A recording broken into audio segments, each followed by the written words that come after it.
Hello friends, मैं हूँ सुनीता। मेरे चैनल हिंदी लोकगीत में आप सबका स्वागत है। मैं आज कृष्ण सोहर गीत सुनाने जा रही हूँ। अगर ये वीडियो पसंद आए तो प्लीज़ लाइक कमेंट सब्सक्राइब करें और सब्सक्राइब के बगल में बेल आइकन है उसे प्रेस करना ना भूलें, जिससे कि मेरे नए वीडियो की नोटिफिकेशन आपको मिलती रहे। कहाँ पे जन्मे है राम, कहाँ पे भैया लक्ष्मण, कहाँ पे भैया लक्ष्मण हो।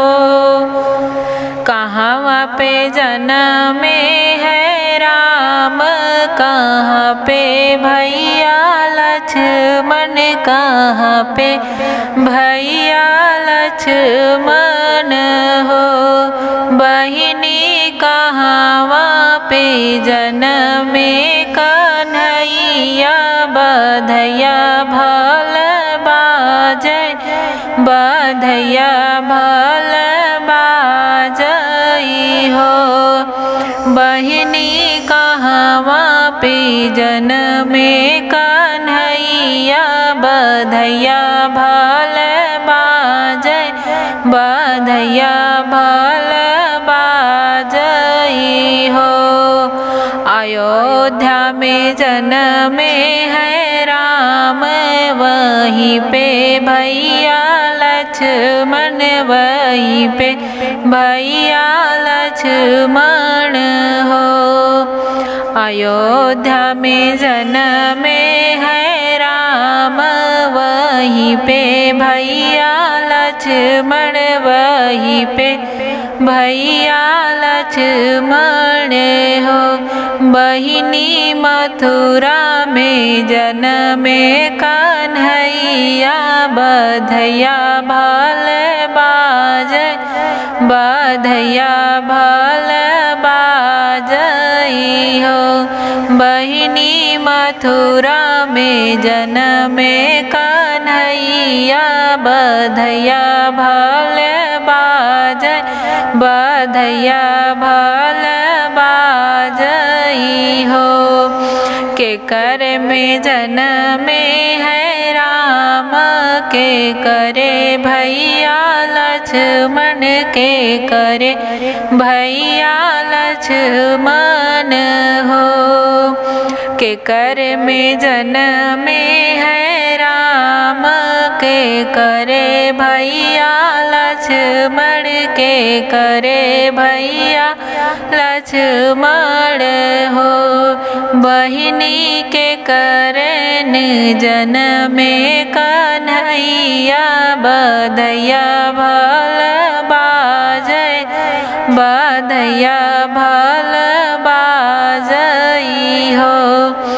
बहिनी के करे के जन्मे कन्हैया, बधैया भल बाजे, बधैया भल बाजई हो। कौशल्या के जन्मे है राम, सुमित्रा भैया लक्ष्मण, सुमित्रा भैया लक्ष्मण हो। बहिनी देवकी के जन्मे कन्हैया, बधैया भल बाजे, बधैया भल बाजई हो। कौशल्या के जन्मे है राम, सुमित्रा भैया लक्ष्मण, सुमित्रा भैया लक्ष्मण हो। बहिनी देवकी के जन्मे कन्हैया, बधैया भल बाजे, बधैया भल बाजई हो। के कामार जन्मे है राम, त के का भैया लक्ष्मण, त के का भैया लक्ष्मण हो।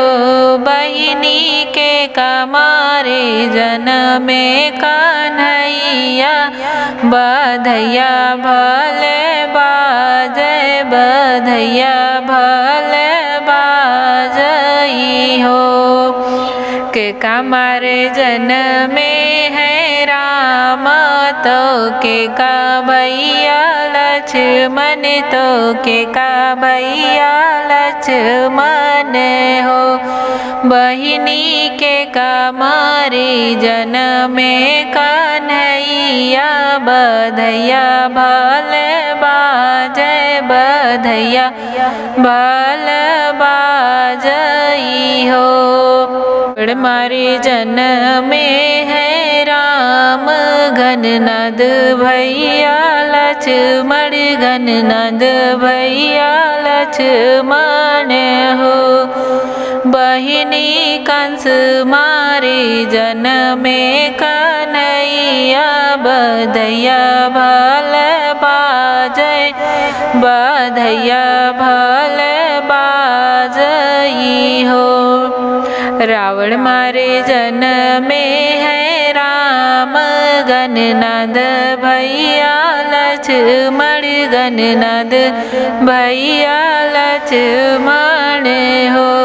बहिनी कंस मारे जन्मे कन्हैया, बधैया भल बाजै, बधैया भल बाजई हो।